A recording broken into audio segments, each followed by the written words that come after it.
السلام عليكم ورحمة الله وبركاته، ازيكم يا حبايب قلب؟ عاملين ايه؟ يا رب تكونوا بخير. اللهم صل وسلم وبارك عليك يا حبيبي يا رسول الله. بصوا بسم الله ما شاء الله، الله اكبر الله اكبر. بصوا حاجة شكلها تفرح. يلا اللي مخزنتش طماطم تخزن كده، وهي بسم الله ما شاء الله في السوق كده برخص التراب. عندنا النهارده لحد، بصوا دي بس من العداية، بصوا رسمة العداية دي على الوش كام حباية بس والله العظيم. بصوا فوق زي تحت، العداية او القفص زي ما بتقولي قولي. انا جايبه بسم الله ما شاء الله اتنين اهم، الست والراجل يعني اللي انا بجيب منهم. جبت عدايتين السوق اللي فات ما شاء الله، وما كنتش ناويه اجيب السوق ده بس دبسوني فيها الصراحه، وقالوا لي لازم تجيب. احنا عندنا سوق لحد في البلد، السوق اللي هو بيبقى كبير يعني ما شاء زي الله. اي بلد عادي. ما شاء الله. اهي رغوده بتقول لكم بسم الله ما شاء الله. بتوت بسم الله ما شاء الله. بصوا الشكل لوحده روعة.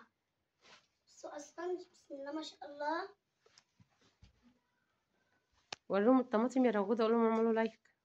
اعملوا لايك واشتراك الطماطم، وما وريهم تنسوش الطماطم بقى بسم تفعلوا الله ما زر شاء الله. الجرس. بصوا عسليات، وتوته بتقول لكم الاخرى.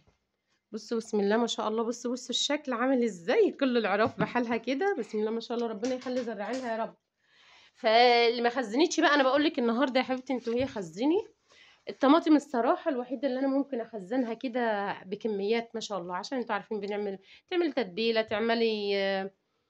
تعملي خضار يعني طبيخ، اي حاجه تكون عندك موجوده في البيت. بس ما بحطش عليها اي حاجه حذاري تحط عليها اي حاجه. في ناس بتقولك نحط ملح، في ناس تحط سكر، في ناس تحط بابريكا، مش عارفه اي حاجه. لا والله سمعت الدكتور اي حاجه او زيت بيقولك اي حاجه بتحطيها مع الوقت في الفريزر او حاجه بتعمل، ربنا يكفينا الشر يا رب عنا وعن السامعين جميعا، بتعمل مواد مسرطنه. فانت تلاشي الكلام ده كله، لا سكر ولا زيت ولا ملح. ما هي بتبقى طبيعيه في البيت ازاي ما شاء الله، يعني حاجه جميله وطبيعيه اهو. احنا ما نغيرش خلق ربنا بقى ونعمل ما الحاجات شاء الله. شوفوا ما شاء بصوا بقى الله. رغوده ماسكه لكم العرف. ما شاء الله. الطماطمية لوحدها شكلها يبهر. ما شاء الله. ارجعوا ورا بس سنه كده اهو. ما شاء الله. شفتوا؟ بسم الله ما شاء الله، فرحانين بيها قوي وطعمها جميل برضو، بس لازم نغسلها لانها زي ما يكون عليها مش عارفه ماده اللي هي الكبريت، لان انتوا عارفين الشتاء ما ماشي. يحمرش قوي. جميله الايام دي، وخزني زي ما بقول لك كده. عارفين انا جايبه العدايتين دول بكام ولا القفصين زي ما بتقولوا قولي؟ بسم الله ما شاء الله. كان بيقول لي الواحده ما شاء ب80، الله. جبت الاتنين ب150. هو الصراحه اللي جاي مديني ال10 جنيه تاني يعني عشان عرفت جوزي وكده، وربنا يا رب يوسع رزقهم. وما تنسوناش بقى في اللايك، وخزني على قد ما تقدري زي ما بتحبيها، كل شوفوا واحد ما شاء الله بطريقته. الخضرة دي. والسلام عليكم ورحمه الله وبركاته.